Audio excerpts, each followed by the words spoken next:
focus areas for Nebraska Extension's Strengthening Nebraska's Agricultural Economy will be published in articles on the Crop Watch and UNL Beef websites, with additional interviews through Ag Almanac Radio and Market Journal. The first crop-related topic comes from Nebraska Extension's Bob Klein and focuses on using herbicide prices and efficacy ratings to select for top value. We recently talked with Bob and asked how UNL's Guide for Weed, Disease, and Insect Management can help farmers make better informed product selections. Yeah, well, we got a lot of possibilities with that. One of the things we have in our guides, of course, is all the prices for the various herbicide treatments. But where you really want to start in using the guide is look at the efficacy tables for the weeds that you have a problem with, because that's what you want to zero in. You don't want to use treatments that don't control the weeds that you need to control. So go down through those efficacy tables and then find those treatments that control the weeds that you need to control.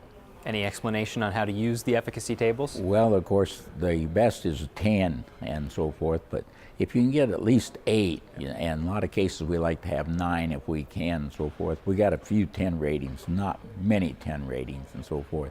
But basically we want to stay in that 8 and 9 classifications for the weeds that you really need to control.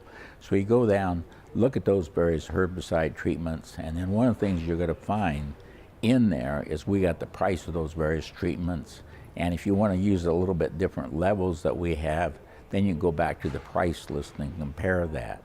Now, one thing we also talked about earlier is we want to make sure we rotate those modes of action so we're not using the same herbicide year after year and run into this resistance problem. Right, we're not just cutting costs while also building on the problem. Yeah, we got to really, and of course, crop rotations really help you manage the weeds and so forth.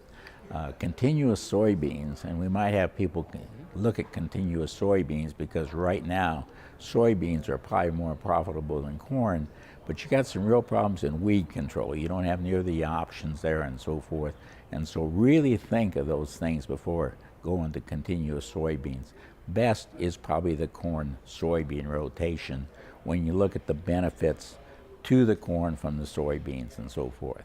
How important has it become for farmers to get good control either in the fall or spring pre-planting? Yeah, really those fall treatments and spring burn downs really help. I know we've used some of those out at like our water lab out by Brule. In fact, in some of those cases, we were so busy in harvesting that I hired a commercial applicator to come in and do the job.